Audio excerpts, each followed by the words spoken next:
درود بی پایان به ایران، درود بی پایان به همه شما دوستان عزیزی که بیننده این برنامه هستین. در خدمت شهرام سنجابی گرامی هستم با 21مین برنامه از مجموعه تاریخ آذربایجان.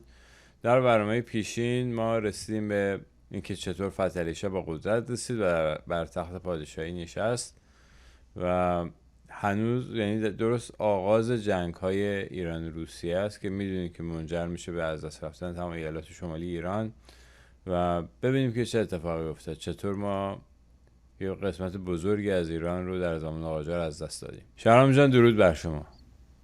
درود بر شما و درود بر همه بینندگان گرانمایه شما و نیز درود بر همه مبارزان راه آزادی و تمام میهن پرستان ایرانی در هر کجای جهان که هستند. خیلی خوشحالم که بازم در برنامه دیگه در خدمت شما و بینندگانتون هستم و میتونم در قسمت تاریخ ایران رو با شما در میون بذارم. حتما ما خوشحالیم که شما رو داریم که این تاریخ رو روایت میکنید، چون خیلی خوب روایت میکنید، واقعا هممون داریم یاد میگیریم. گوش میکنیم به صحبت شما. بله، خواهش میکنم.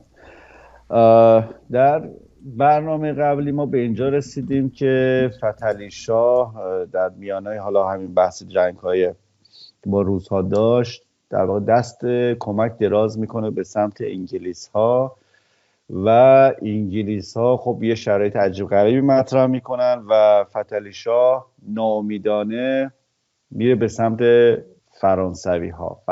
خب در فرانسه ناپلئون بوناپارت ظهور کرده به عنوان یک قدرت جدید در جهان مطرح شده و رقابت‌های رو با قدرت‌های بزرگ اون دوره، حالا هم انگلستان، هم پروس و اتریش و بالاخص روسیه داره. و البته میدونید که چون انگلستان به صورت یک جزیره است، یک جزیره که از هر طرف محدود شده و برای ناپلئون بسیار دشوار بود حمله به این جزیره و فکر میکرد اگر بتواند منبع بزرگ ثروت انگلستان یعنی هندوستان رو که به تازگی به اشغال و در واقع مستعمره به اشغال انگلیس در اومده بود و مستعمره اونها شده بود، اونجا رو در واقع در اختیار خودش بگیره، میتونه در واقع این جزیره مه‌آلود رو از پا در بیاره. خب اولین ارتباطات برقرار میشه. در واقع یک تاجر فرانسوی به نام اسکالون در استانبول میره مارشال برون سفیر فرانسه رو در استانبول میبینه. حالا اون زمان بهش اسلامبول میگن. البته وضعیت ایران رو توضیح میده چه اوضاعی داره و یک کشیشی به نام داوود، یک کشیش ارمنی هم بوده که حالا رفت آمدی به دربار فتح علی شاه داشته، ترغیب میکنه فتح علی شاه رو که با ناپلئون ارتباط برقرار کنه. حالا ما نمیدونیم این داوود سر و سری با فرانسوی ها داشته که احتمال فکر کنید حتما هم داشته، چون این فتح علی شاه دربارش در واقع جولانگاه جاسوسان کشورهای مختلف بوده. حالا میرسیم جلوتر میبینیم که چه خبره، به خصوص جاسوسان انگلیس که ضربات بسیار بدی هم توی این جنگ‌های ایران روس به ایران میزنن. به هر روی فتح علی شاه یک نماینده رو به نام محمد رضا خان قزوینی با 500,000 تومان هدیه در اردیبهشت 1186 یعنی میشه می 1807 به در واقع نزد ناپلئون بوناپارت میفرسته و در منطقه به نام فینکنشتاین این قرارداد اتحاد بین ایران و فرانسه بسته میشه. خب قرارهای گذاشته میشه برای اینکه حالا فرانسه در واقع آموزش بده نیروهای ایران رو، اسلحه مدرن و جدید در اختیار ایران بگذاره و در مقابل این مهمترین مفاد قرارداد این بود و کمک کنه در واقع ایران رو در مقابله با روسیه، دقیقاً هم در میانه های جنگ با روسیه است و در مقابل ایران ناپلئون رو کمک کنه در لشکرکشی به هندوستان. خب فتح علی شاه خیلی خوشحال از این قضیه استقبال میکنه و فرانسه شخصی رو به نام ژنرال گاردان میفرسته با همراه با قشون سواره، توپخانه و افسران فرانسوی که به سپاه ایران آموزش بدن یعنی اولین بار ارتش مدرن شکل میگیره در همین دوره است توسط فرانسوی ها. در این اثنا یک جنگی در میگیره بین فرانسه و روسیه به نام جنگ ایلو در خرداد 1186 هم موقع. بعد شکست میخوره روسیه و فرانسه پیشنهاد میکنه که بیایم با هم صلح کنیم. در یک جای به نام تیلسیت یا الان بهش میگن سوویتسک، در واقع سوویتسک علاوه لفظ روسی، در اونجا قرارداد بسته میشه. قراردادی که میبندن این که از طریق ولگا، رود ولگا، اینا به ایران بیان همراه با روسا و از اونجا برن به انگلستان در هندوستان حمله کنن. و ناپلئون بناپارت به نوعی به عهد خودش خیانت میکنه به ایران و تو اون انوی تیلسیت در واقع میگه آقا جون مناطق شما در قفقاز اشغال کردید برای شما باقی بماند.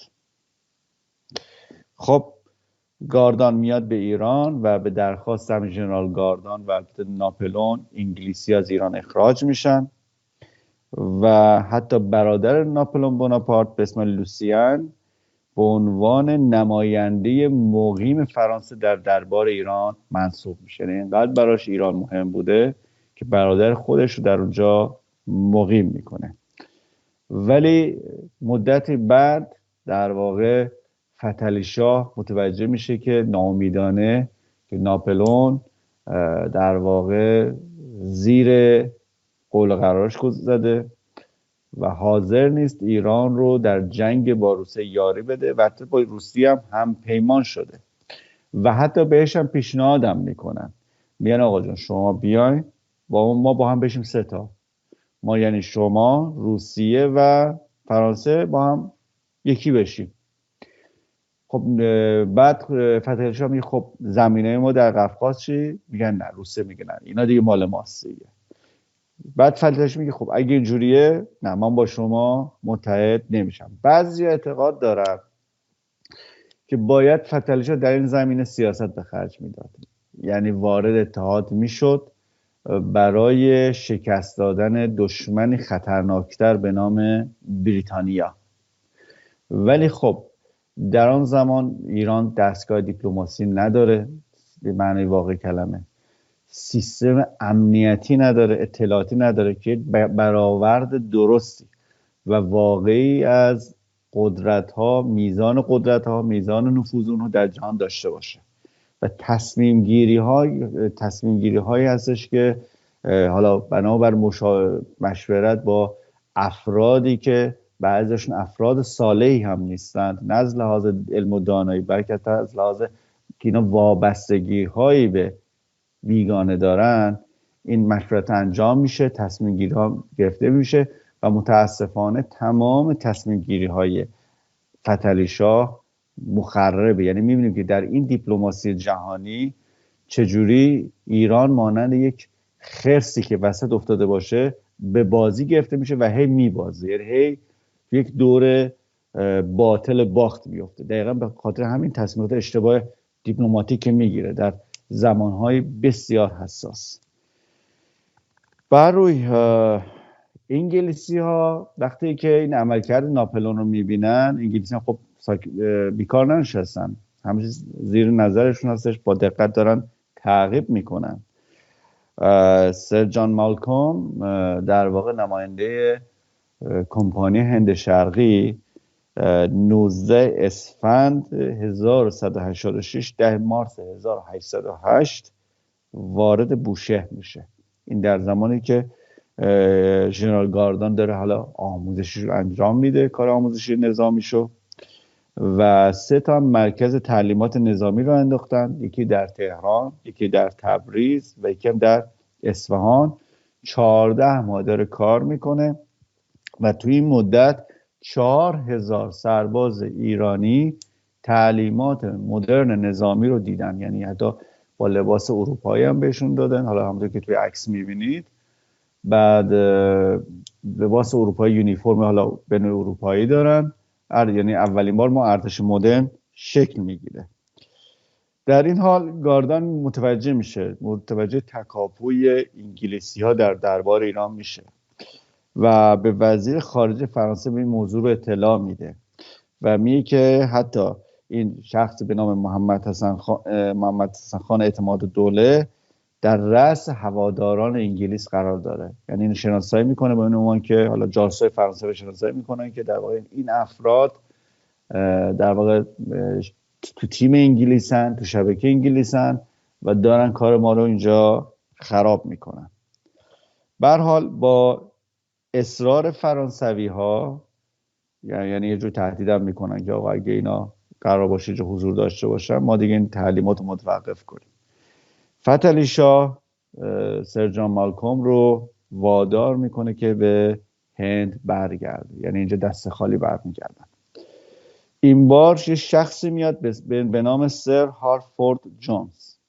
سر هارفورد جونز مستقیم از دربار انگلیس به تهران میاد و انگلیس ها واسه اینکه پادشاه ایران رو وادار به کرنش کنند، مالکوم میگه که بیایم در واقع جزیره خاک رو تصرف کنیم و حتی فرمانروای انگلیسی هند معروف به لندمنتو میگه که ما هم وارد بحث که در واقع با زور ایران رو وادار به مذاکره با خودمون بکنیم. به هر حال این در زمانی که ناپلئون بحث پیشنهاد سگانه با روسیه رو و فرانسه رو مطرح میکنه، فتح علی شاه ناامیدانه وقتی میبینه که از فرانسه دیگه آبی گرم نمیشه به معنای واقعی کلمه و نمیتونه به کمک اینها قفقاز رو از روسیه پس بگیره، ناچارا دوباره رو میاره به سمت انگلیسی ها. خب و در به اصطلاح این جونز میاد و این بار جونزی که درخواست اخراج ژنرال گاردان رو میکنه و فتح علی شاه در نهایت پخمگی این کار رو انجام میده. ژنرال گاردان رو و تیم آموزش دهنده فرانسوی رو اخراج میکنه، اونم در میانه جنگ. و انگلیسی ها میان یک پیمانی میبندن در بهمن 1187 در فوریه 1809 به نام عهدنامه مجمل، یعنی خلاصه کوتاه. بعد ببینیم چه بدبستانی هست. حالا ببینیم مثلا چی ایران میده چی میگیره. این عهدنامه توی 21 اسفند 1187 12 مارس 1809 منعقد میشه. مثلا وقتی بخونم اینو براتون خندتون میگیره. یک، حاکمیت، مهمترین نکات این بنده، حاکمیت کامل ایران بر خلیج فارس توسط دولت بریتانیا به رسمیت شناخته میشه. کشتی‌های انگلیسی فقط از نقاطی که دولت ایران اجازه دهد عبور کنند. حالا ایران باید به مدت 30 سال رابطه‌اش رو با فرانسه قطع کنه.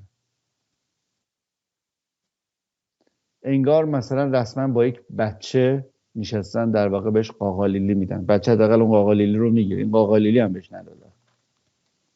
تصور کنید ما در میانه جنگ هستیم ها. هنوزم جنگ‌های ایران روس در بحرانی ترین روزهای خودش هستش. بعد حالا این وسط انگلیس از این طرف این قرارداد با ایران میبنده، از اون طرف هم داره میره با روسیه در واقع وارد قرارداد و مذاکره و برای صلح و تجارت با روسیه میشه. این دیگه میدونید سیاست بریتانیاست. خب این وسط هم یک فرد رو میفرستن به اسم سرگور اوزلی. سرگور اوزلی یکی از عوامل پنهان شکست ایران هست در جنگ ایران روس و در واقع کسیه که سم جاسوسان رو به داخل ایران تزریق میکنه. سرگور اوزلی در واقع خوش فریمسن بود و کسیه که در واقع اولین ایرانی فریمسن توسط ایشون در واقع به مسلک ماسونی در میاد. یعنی میرزا ابوالحسن خان ایلچی داماد حاج ابراهیم خان کلانتر که بعدها هم وزیر خارجه فتحعلی شاه هم میشه و هم اوزلی و هم ایلچی در ببخشید میرزا ابوالحسن خان شیرازی هر دو پافشاری میکردن که آقا بیا این عهدنامه گلستان رو شما بپذیر، مواد و مفادش هم شما بپذیر. خب حالا چه اتفاق میفته؟ و ایشون میاد یک در واقع حتی یک سه صاحب منصبی هم که انگلیس اون اوایل داده بود بعد از اون قرارداد مجمل، اونها رو هم فرا میخونه. یعنی میرن با روسا صلح میکنن، آدمای خودشون هم میکشونن بیرون، یعنی دست فتحعلی شاه خالی میشه. فرانسوی‌ها که با دست خودش بیرون کرده، انگلیسی هم اینجوری بهش اصطلاحاً رکب میزنن. و حالا بعد از این قضیه ناپلئون هم متوجه میشه که ناپلئونی که به ایران خیانت کرد، حالا متوجه میشه که روسا هم به این خیانت کردن و با انگلیسی‌ها بستن. از اون طرف روسیه بنادر خودش رو در اختیار به اصطلاح انگلیسی‌ها قرار میده و سر این موضوع که در واقع وقتی میبینی که روسا عهدشکنی کردن، جنگ دوم و حتی ممانعت میکنن از تجارت فرانسوی، یعنی روسیه مانع از این میشه که فرانسوی بیان در روسیه تجارت کنن.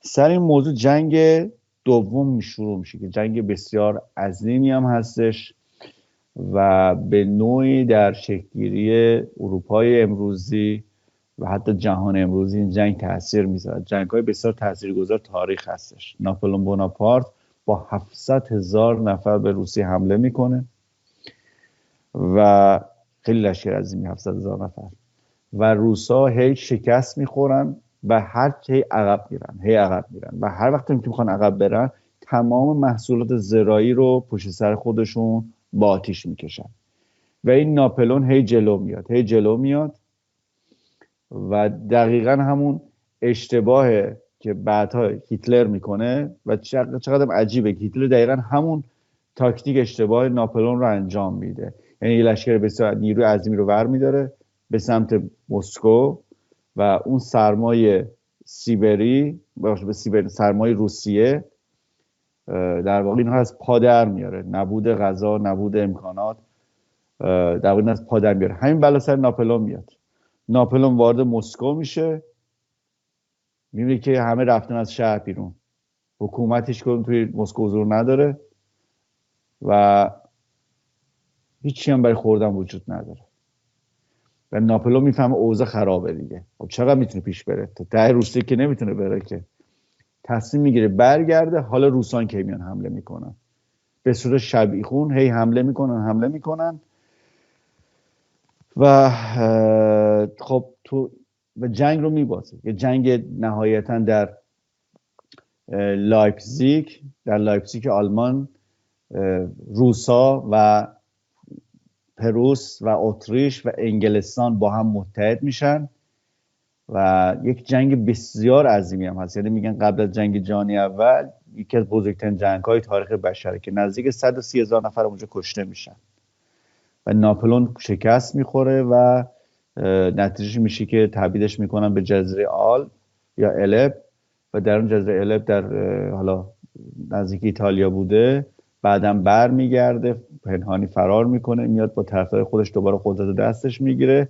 این دفعه در جنگ واترلو انگلیسی ها در واقع شکستش میدن و این دفعه تبعیدش میکنن به جزیره سنت هلن در اقیانوس اطلس و تا آخر عمرش هم همونجا میمونه و میمیره. حالا به نوعی اشتباهی که کرد، خیانت کرد به ایران، نهایتا هم چوبش رو میخوره.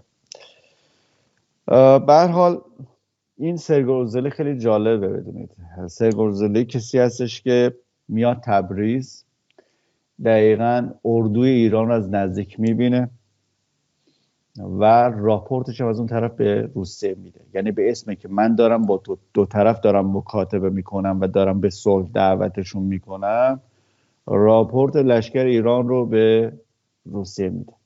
به هر حال اینجا رو داشته باشید. من میخوام یه کمی عقب برگردم، دقیقاً به آغاز جنگ ایران روسیه برگردم به یکی از نقاط دقیقاً یه برش تاریخی خیلی حالا ناراحت کننده ایه ولی غرورآمیز. زمانی که ژنرال سیسیانوف حمله میکنه به گنجه و جنگ ایران روز شروع میشه، ببینیم که چه فداکاری بزرگی مردم گنجه و در رأسشون حاکم گنجه جوادخان زیاداوغلی قاجار اونجا انجام میده. خب این جوادخان زیاداوغلو که صحبت میکنم در واقع از زمان صفوی‌ها اینا نسل در نسل حاکم گنجه بودن. خب سیسیانوف در 22 نوامبر 1803 یعنی یکی دو ماه قبل از شروع جنگ به صورت رسمی که جنگ شروع بشه گنجه رو محاصره میکنه و به جوادخان زیاداوغلو پیشنهاد میکنه که تسلیم شو و در تحت تابعیت روسیه در واقع قرار بگیر، ما کاریت نداریم، شما همچنان حاکم باش. جوادخان میگه که در مقابل میگه که شما باید جسد مرا در پای دیوار قلعه پاره پاره کنید تا بتوانید داخل قلعه شوید.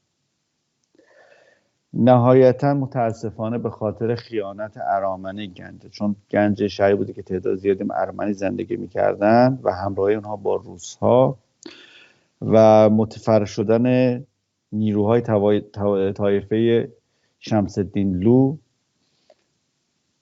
جوادخان مجبور میشه که در واقع عقب نشینی کنه، بره داخل شهر، داخل همون قلعه یا همون ارگی که بوده و دروازه رو ببندن و از همونجا مقاومت کنه و منتظر رسیدن نیروهای عباس میرزا نایب السلطنه بشه. خب از اون طرف فتلیشاه خبر شنیده که روس حمله کردن. فتلیشاه هم خب نیروهای فرستاده ولی به خاطر سرمای وحشتناک که هوا اون منطقه داره نیروها گیر کردن، یعنی نمیتونم راحت خودشونو برسونن. بعد موقعی هم حمله کرده، بسیار حساب شده هم حمله کرده، دقیقاً در اوج که سرما میخواد شروع بشه در ماه نوامبر.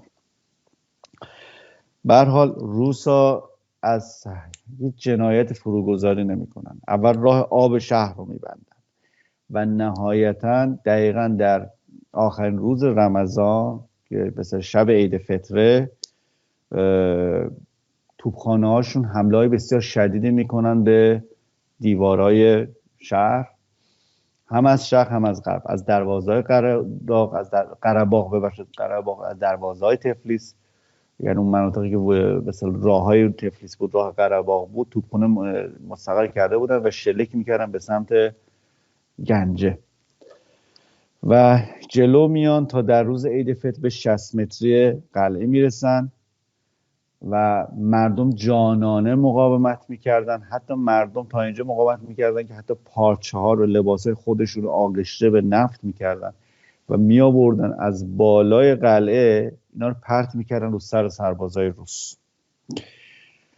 و یکی از گروهان در واقع گروه‌های روسی به فرمانده ژنرال پورتیناکین میان با حمایت توپخونه این نردبان میذارن و سعی میکنن برن بالا و این برجای حصار رو تصرف کنن. اول موفق میشن، 2-3 تا برج رو میگیرن، جوادخان گنجه درگیر میشه، دوباره بیرون میندازه اینا رو. بعد پسرش میاد به کمک پدرش، بعد میگه نه تو منو رها کن، برو اون حصار اون طرف شهر رو محافظت کن. و این مرد در حالی که زخم برداشته با شمشیر آخته کنار تو خونهش وایستاده بالای برج و دستور شلیک میده و متاسفانه هر جفتشون کشته میشن، هم پدر کشته میشه هم پسر کشته میشه.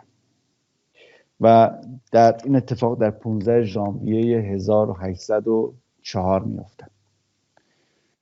خبر کشته شدن جوادخان گنجه‌ای میپیچه تو شهر، مردم شروع میکنن تو سر خودشون زدن، گریه و زاری کردن. یک زنی داشته، یک بانوی بوده، میشه گفت یک شهر بانوی بوده برای خودش، به نام سرویناس. سروناز وقتی شیون مردم رو میبینه و ناراحتی سپاهیان رو میبینه میاد وسط میدون شهر به ترکی فریاد میزنه، میگه که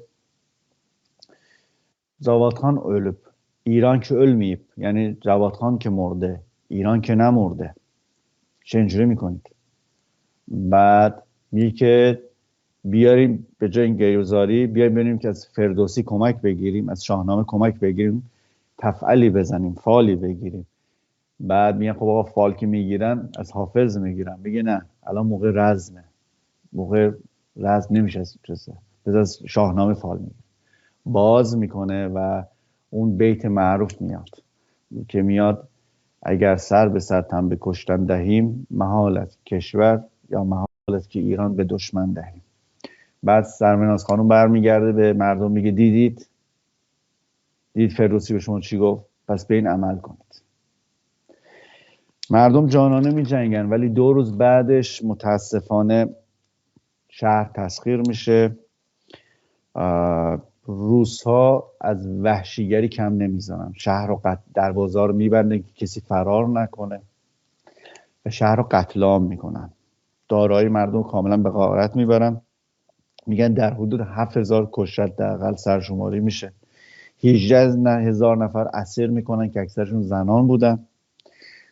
ولی که چیز فاجعه بار که بود که نزدیک 500 نفر که اکثرشون زن و بچه بودن فرار میکنن به مسجد جامع شهر گنجه و سیسیانوف دستور میده همه رو قتل عام کنن داخل مسجد. بعد مسجد رو تبدیل به کلیسا میکنن و اسم شهر هم عوض میکنن، تبدیل میذارن به الیزابت پل که تا زمان تزارها الیزابت پل بود. بعد کمونیست‌ها اسمش گذاشتن کیروف آباد که بعد از دیگه نابوده کمونیست دوباره همون اسم اصیل و ایرانی و تاریخیش یعنی گنجه رو دوباره روی شهر گذاشتن. خب این حماسه خیلی جالبه که هیچ کجای کتابای درسی ما نیومده، یعنی کسی جوادخان گنجه رو یا جوادخان زیاداغلو رو کسی اسمشو نشنیده، مگر کسایی که حالا حرفه‌ای‌تر تاریخ رو میخونن. یعنی یه آدمی هستش که آریوبرزن زمان خودش هستش و در واقع همونجور دلاورانه کشته میشه. حالا من میخوام یک در واقع نقبی بزنم به ادعای این پانتورکا وقتی که صحبت میشه میگن آقا سلاطین ترک قاجار، این دقیقا اصطلاحی که به کار میبرن، آقا این ترک قاجار اله بودن. من نمیدونم بین این بزرگ مردان، حالا چه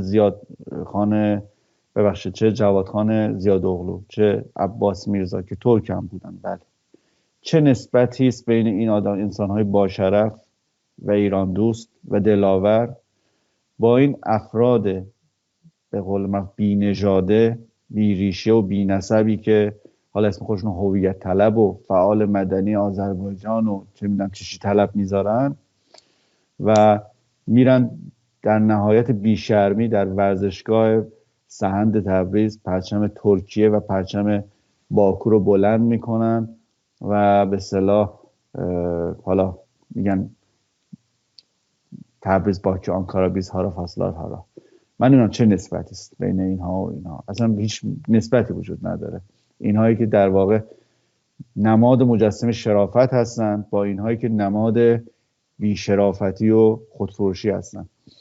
یه شعاری دارن اینا میگن که هارای هارای بیز ترکو. به نظر من اسم ترک رو اصلا آلوده نکنم خوبه، چون به خاطر که ما پادشاهان بزرگی داشتیم، نادرشاه افشار، همین عباس میرزا، خیلی های دیگه، یا مثلا کسانی که در چالداران کشته شدن همه اینها ترک بودن، بیشترشون ترک بودن. واقعا وقتی این بیش ریشا میگن بیز ترکوخ یعنی ما ترک هستیم، به نظر من توهین به ترک هست. بهتره یه چیز دیگه خودشون خطاب کنن، مثلا هارای هارای بیز شرف زوخ، خیلی بیشتر بهشون میاد، یعنی ما بیشرفیم، یعنی معنیش این میشه. اینو در مورد خودشون بگن خیلی بیشتر زیبنده شون هستش. به هر حال بعد جالبه در مورد نوه نتیجه های این جوادخان بدونیم. ایشون نوهی داشت به نام عادل خان، که این عادل خان کسی بودش که در زمان مشروطیت آمد به اصطلاح کمک کرد در انقلاب مشروطه و حتی زمانی که در جریان استبداد صغیر آمد به کمک کرد در جریان قیام شیخ محمد خیابانی، روس آمدن یه پیغام پسخان بهش دادن، گفتن که آقای عادل خان شما بیاید در واقع تابعیت روسیه رو بپذیرید، گویا این اموالی داشته توی در تفلیس، اموالی داشته در گنجه و اینو در واقع نیروهای روسیه برده بودن، غارت کردن برده بودن و به اصطلاح اموالتون هم برمیگردونیم، اگر هم مثلا چیزی مونده باشه نایب السلطنه روسیه در قفقاز جبران خسارت میکنه. بعد ایشون رد کرده بود و گفته بود که در واقع البته ببخشید این در مورد یک نوه دیگرش به نام به اصطلاح علی مهندس رضا گنجی، من اسم اشتباه نگم، در مورد مهندس رضا گنجی، این در مورد مهندس رضا گنجی اتفاق میفته. البته این عادل خانم یه دوباره از نوه های ایشون هم یک داستان دیگه داره بهتون میگم.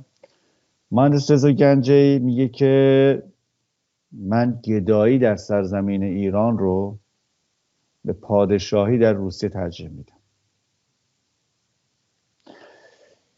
بعد این یک در واقع از نوادگانشون هستش. یک نوه دیگرشون همون اشاره کردم عادل خان هستش. عادل خان حتی زمانی که باکو از روسیه جدا میشه در 1918 و یک جمهوری اونجا شکل میگیره به نام جمهوری آذربایجان، معاون وزیر خارجه میشه. با این حال این آدم عاشق ایران بود و حتی جمله‌ای داره که میگه که ایران دوباره مقام عالی خودش رو به دست خواهد آورد و حتی زمانی که کمونیست‌ها حمله میکنن به باکو رو میگیرن دوباره در 1920 ایشون به ایران میاد و در دوران رضا شاه ایشون در وزارت فواد عامه و راهن خدمت میکنه و نهایتاً هم در 1124 در استانبول فوت میکنه. کتابی هم داره به نام چند تا کتاب مینویسه، یکیش هست به اسم طیران قلم که 1181 توسط جناب کاوه بیات در واقع ترجمه و منتشر شده. بر روی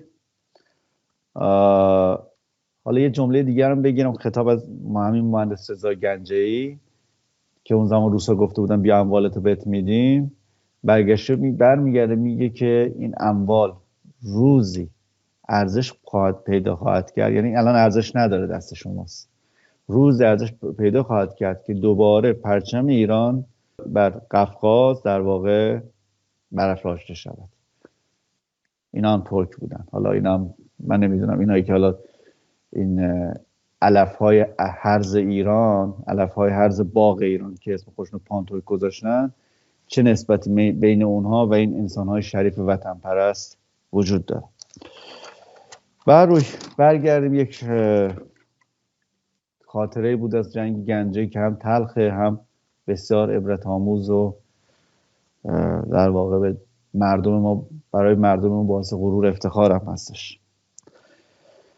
برسیم به ماجرایی که جنگ ایران و روسیه، در کشاکش جنگ ایران و روسیه که دیدیم حالا چه بازی هایی میشه، فرانسوی‌ها پشت میکنن به ایران، بعد انگلیس‌ها جوری بازی میدن و حالا سرگئی اوزلی هم در تبریز مستقر شده، وضعیت ارتش ایران رو میبینه، به فرمانروای روسیه در قفقاز که در تفلیس میگه اوضاع رو، حالا مثلا داره مذاکره میکنه، سعی میکنه به صلح دعوت کنه،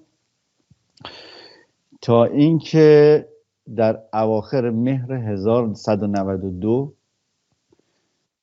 یعنی اکتبر 1813 روس‌ها حمله بسیار سنگینی رو در اسلاندوز انجام میدن، منطقه اسلاندوز، و متاسفانه سپاه ایران شکست عجیبی میخوره و سپاه ایران متفرق میشه و عباس میرزا عقب نشینی میکنه، میره به تبریز و بسیار از مهمات و اسلحه های سپاه ایران میفته دست روس‌ها. و در این حال حاکم روسیه گرجستان به سرگوزلی میگه که بیا در واقع شما دیگه بحث آتش بس رو پیش ببر و بحث صلح و اینا. این اتفاق در 28 اکتبر 1819 یا 12 آبان 1192 در واقع پیمان گلستان بسته میشه. پیمان گلستان در روستایی در منطقه قره‌باغ، روستایی به نام گلستان یا گلستان، که در نتیجه این قرارداد گنجه، قره‌باغ، ولایات شکی، شیروان، قبه، دربند مرکز در داغستان، باکو کل داغستان، البته بعد گرجستان، محال شوراگل و آچوقباشی، ایالت منگرل در واقع در امروزه در شمال غربی گرجستان قرار داره، ابخازیا در واقع امروزه یکی از ایالات شمال غربی گرجستانه که در حال حاضر توسط روسیه اشغال شده.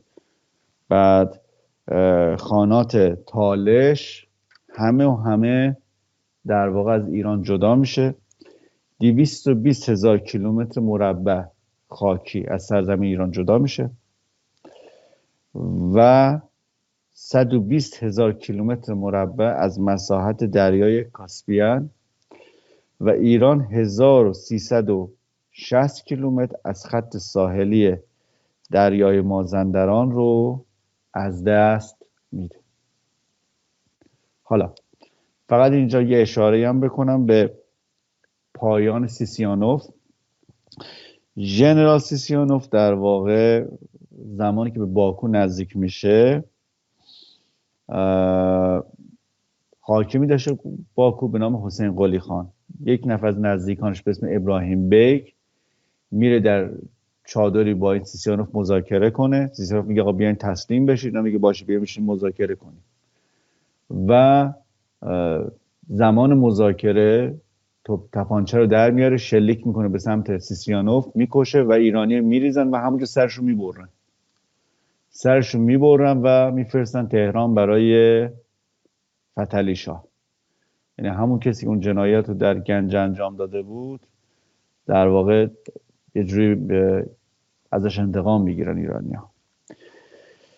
بعد روی در ژانویه 1813 به صورت رسمی دیگه این ماجرا دیگه تمام میشه. یعنی با امضایی که در واقع بهش میخوره، یعنی تاییدی که طرف فتحعلی شاه میخوره، عهدنامه گلستان، عهدنامه ننگین گلستان در واقع به پایان میرسه و ایران وارد دوران جدیدی از تاریخ خودش میشه. دورانی که به یک معنا میشه گفتش که آغاز دخالت‌های شدید نیروهای استعماری هستش، هم روس و هم انگلیس، و مواد قانونیش هم در این به اصطلاح عهدنامه گلستان گنجانده شده که در واقع دولت روسیه ولایت عهد قاجار رو به رسمیت میشناسه و خودش رو موظف میدونه که از ولیعهد قاجار حمایت کنه، که امر بسیار خفت‌آمیزی هم بوده.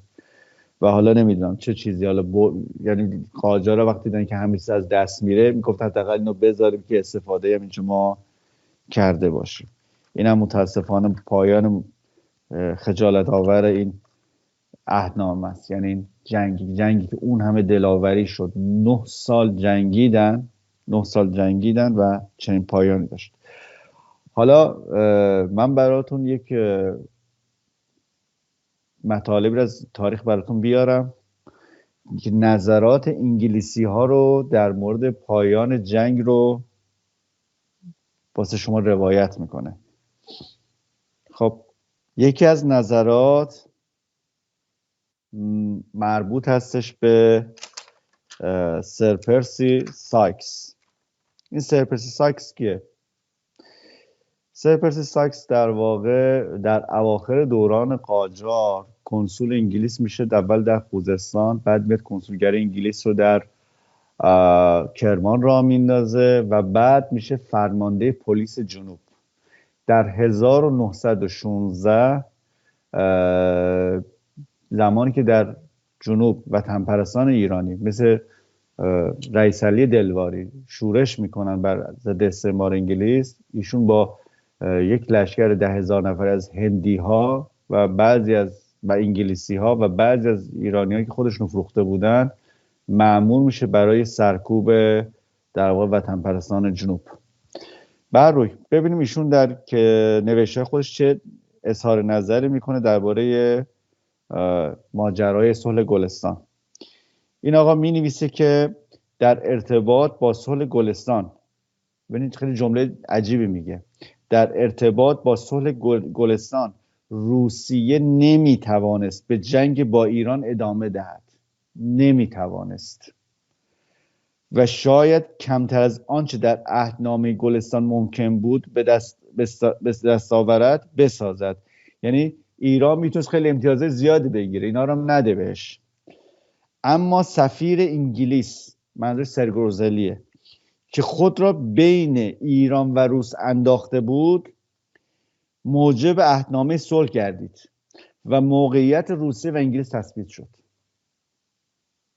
بیچارگی ما رو ببینید در اینجا و نادانی شاه رو که این سرگروزلی رو میذاره بره در اونجا بشینه بغل گوش عباس میرزا، همه چیز رو ببینه، اونجا راپورت بده و توصیه رو قبول کنه.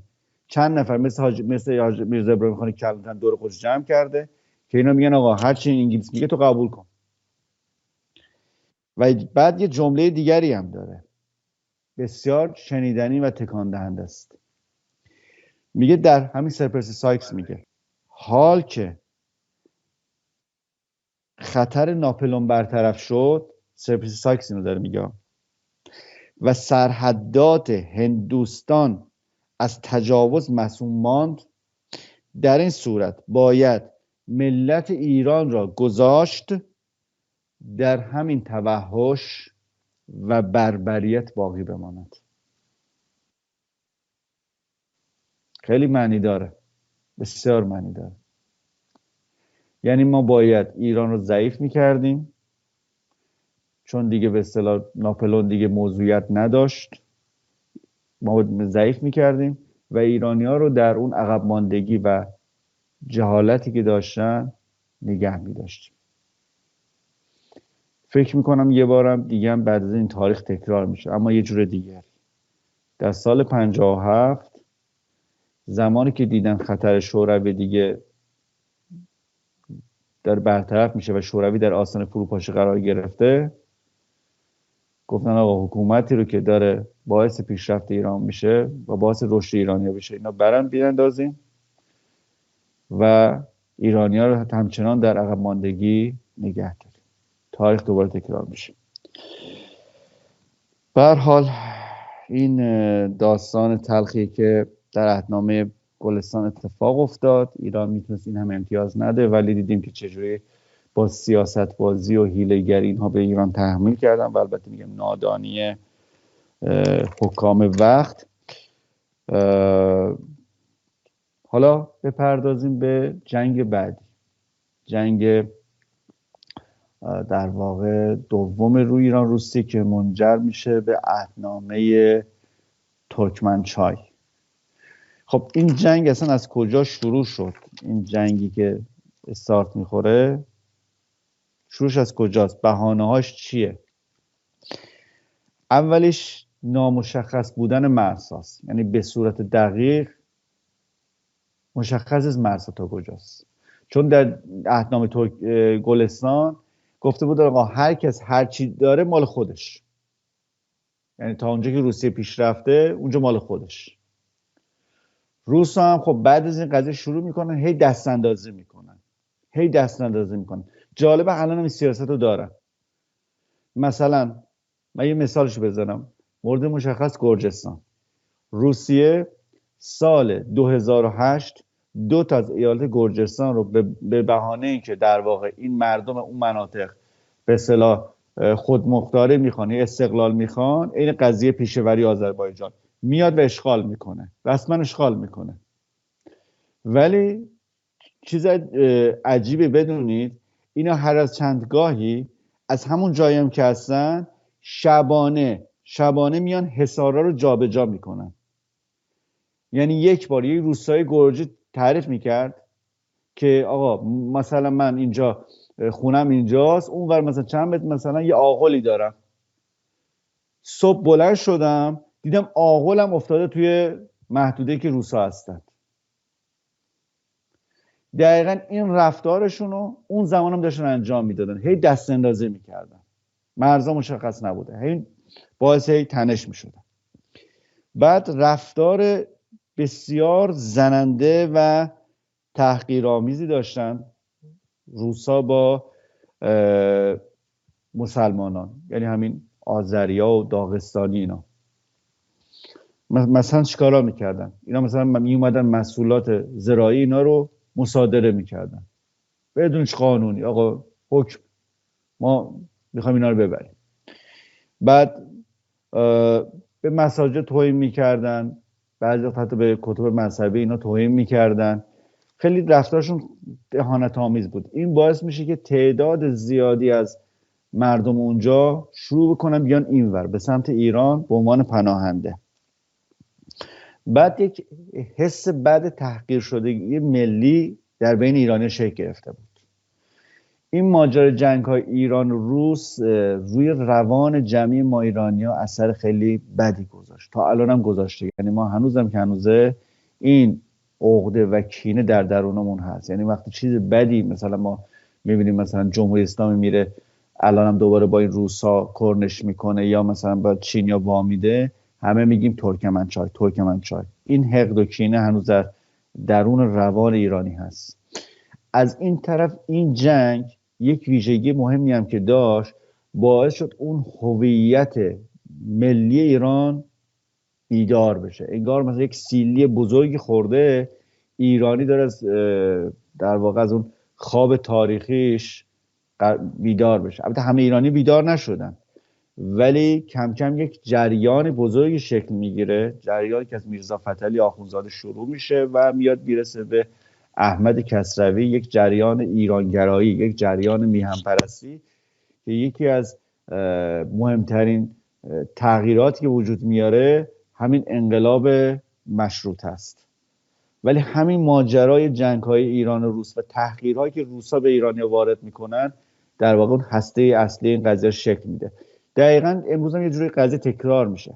یعنی رفتار اهانت‌آمیز و تحقیر کننده‌ای که آخوندها در این 45 ساله و رژیم آخوندی بر مردم ایران آورده، باعث شدش که مردم نسل جوان امروز ایران دقیقاً برخلاف نسل 57 که هیچ نوع حس به اصطلاح علاقه به ایران نداره، حتی به قول بختیار، حالا من شخصیت بختیار تایید نمی‌کنم، ولی جمله جالبی داره، میگه هیچ کدوم از این تظاهر کنندگان هیچ کدومشون پرچم ایران یک بار دستشون نگرفتن. امروز ما می‌بینیم بعد از 45 سال این در واقع اون غول ایرانی، اون هیولای ایرانی داره از دل تاریخ داره بیرون میاد. حالا یا اصطلاح دیگه اون سیمرغ ایرانی که چیز بود داره دوباره زنده میشه، سیمرغی که آتش گرفته بود داره از نو به دنیا میاد. به هر حال این یک مسئله. دیگری فتوای ملایان بود که در رأسشون یک فردی است به نام سید محمد اصفهانی معروف به سید مجاهد. دیگری شورش حسین خان قاجار بود، حاکم ایروان. این به خاطر اینکه قبول زمان هنوز ایروان جزو ایران بود، بعد از اهرام گلستان جزو ایران بود. این برای اینکه در واقع وطن فروش، حالا ما یک مثال وطن پرستی رو زدیم، جوادخان گنجه یا جوادخان زیاداغلو، حالا این یکی هم قاجاره. ولی ببینید حسین خان قاجار به خاطر اینکه اون بدهی ایروان رو به چیز نده، به عباس میرزا پرداخت نکنه، یه جورایی میخواد جنگ بین روس و ایران بیفته که در واقع این بیاد زیر پرچم روسا. دیگری نارضایتی خود خانات بود، مثلا همین شکی، باکو، اینا همه می اومدن پیش فتحعلی شاه که آقا جون اینو دارن مردمان ما رو اذیت میکنن، بیایید مثلا یه همتی بکنید، یه حرکتی بکنید. هی فتحعلی شاه رو تحریک میکردن. ولی به اصطلاح مهمترین عامل تاثیرگذار در این قضیه، خود عباس میرزا به این قضیه به شدت راغب بود. عباس میرزا به شدت احساس میکرد که تحقیر شده، وجهش خراب شده، چون به عنوان قبل از این پایان جنگ به عنوان یک قهرمان شناخته میشد، کسی که قرار بود پادشاه ایران بشه و حالا این یک به عنوان یک فرد شکست خورده و تحقیر شده در واقع تو منظر جامعه ایران دیده میشد. اون هم راغب بود، یعنی حتی حالا راست و دروغش به گردن راوی ها میگن کسی که خودش با آخوندا صحبت میکرد و میگفتش که برید با فتحعلی شاه صحبت کنید و نظرش رو جلب کنید واسه این جنگ، خود عباس میرزا بود که میخواست یه جوری از اعاده حیثیت کنه، برگردونه در واقع شهرهای ایرانی رو. به هر حال این سید محمد مجاهد میاد شروع میکنه با این آخوندهای تهران، اصفهان تماس گرفتن که آقا چه نشستید، نوامیس اسلام دارن دست درازی میکنن، به قرآن دارن اهانت میکنن، بچه های مسلمان رو دارن وادار میکنن که برن در مدارس مسیحی روسا دست بخونن، دارن تبدیلشون میکنن به مسیحی، نامه‌نگاری میکنن.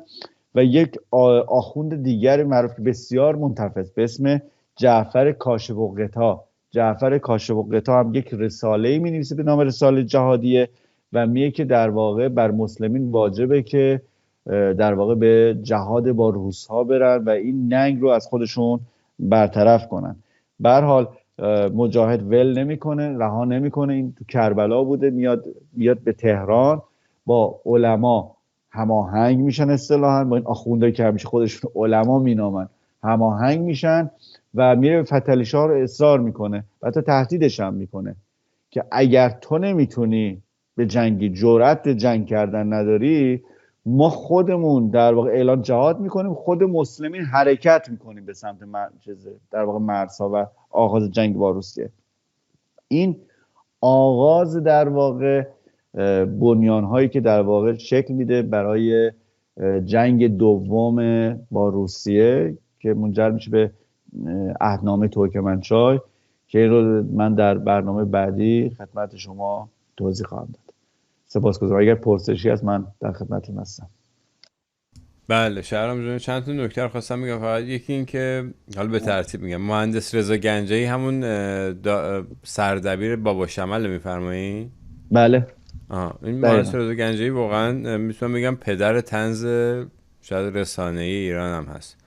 یک نشریه فکاهی، شاید اولین مجله فکاهی ایران رو ایشون منتشر کردن و بعد در مورد از دست رفتن خاک ایران، من یادم اون زمانی که داشتیم ماجرای نادر رو میگفتیم که با چه رشادت‌هایی، با چه جنگ‌هایی تونست این سرزمین‌ها رو بگیره و بعد یه دفعه از دست رفت. یعنی اون چیزی که برباد رفت فقط طلا و جواهراتی که نادر آورده بود از هندوستان نبود، تمام این زحماتی که برای ذره ذره این خاک کشیده شده بود به همین راحتی از بین رفت، از روی نادانی و بیخردی و در جای وطن فروشی.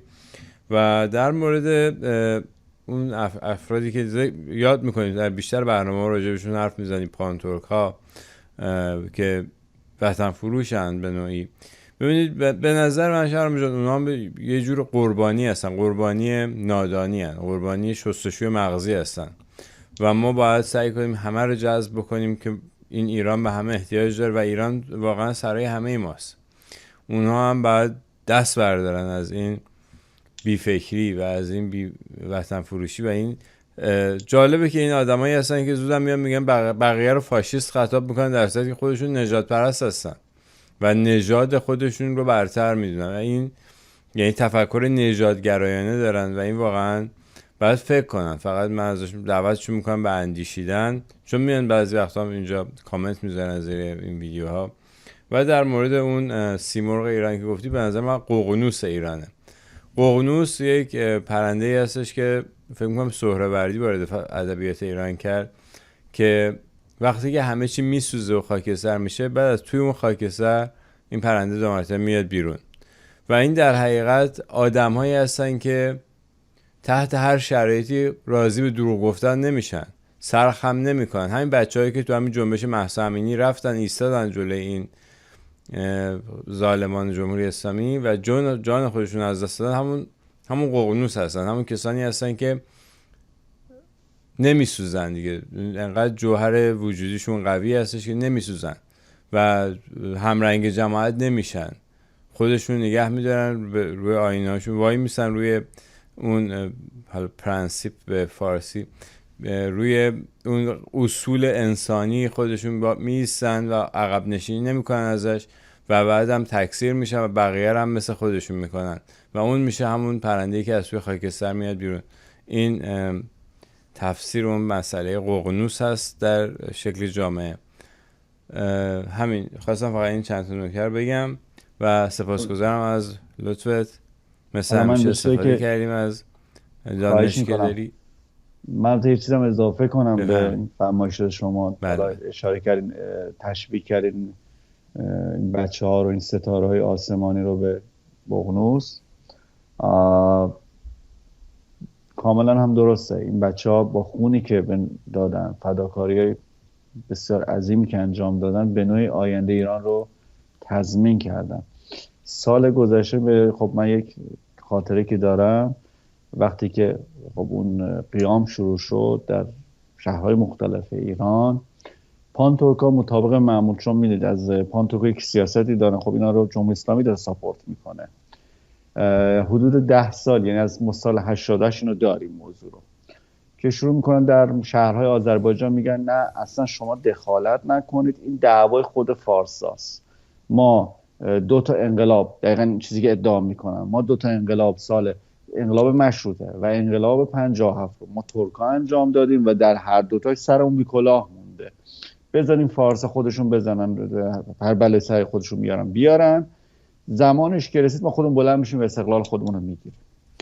و با این تدبیر اینا هم سال 88 به نوعی تبریز رو چیز کردن، منفعل کردن، هم در سال 96 و هم در سال 98 و سال خب